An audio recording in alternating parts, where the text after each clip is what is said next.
राम राम राम राम राम राम राम राम राम नारायण नारायण। संबंध।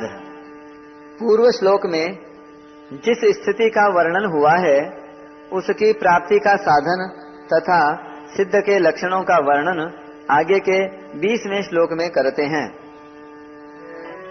न प्रहृष्येत् प्रियं प्राप्य नो द्विजेत् प्राप्य चाप्रियम् स्थिरबुद्धिरसम्मूढो ब्रह्मवेत् ब्रह्मणि स्थितः।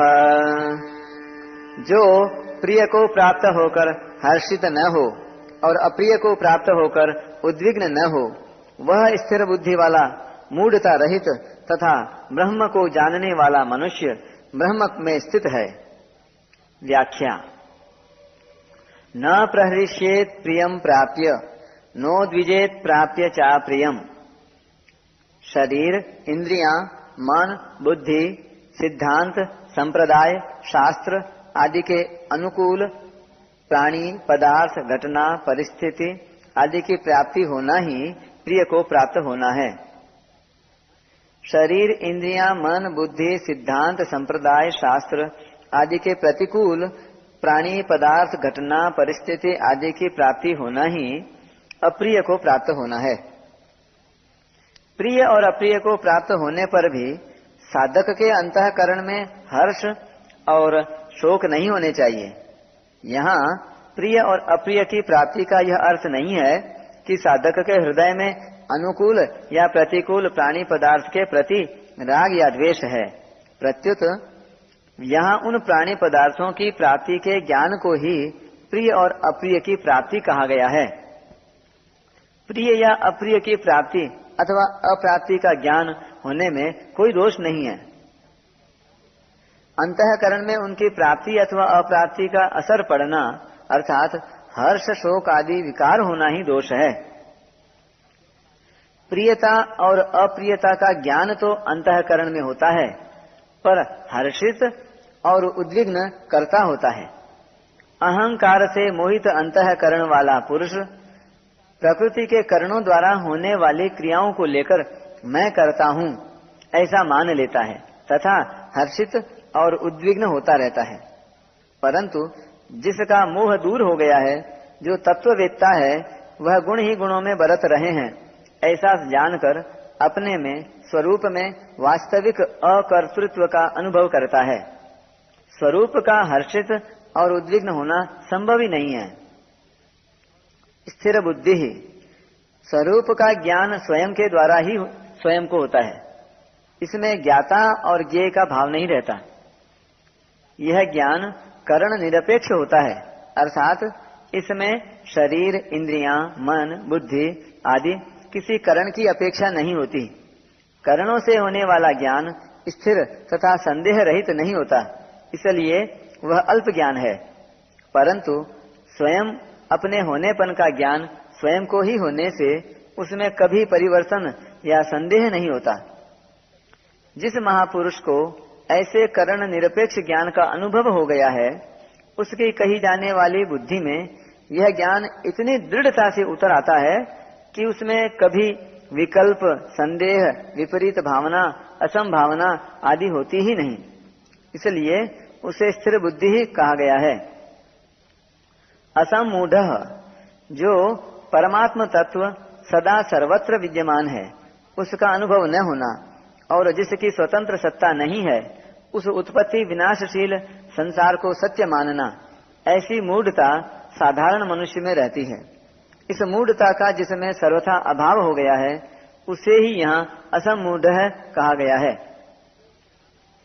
ब्रह्मवित्, परमात्मा से अलग होकर परमात्मा का अनुभव नहीं होता। परमात्मा का अनुभव होने में अनुभविता, अनुभव और अनुभाव्य यह त्रिपुटी नहीं रहती। प्रत्युत त्रिपुटी रहित अनुभव मात्र, ज्ञान मात्र रहता है।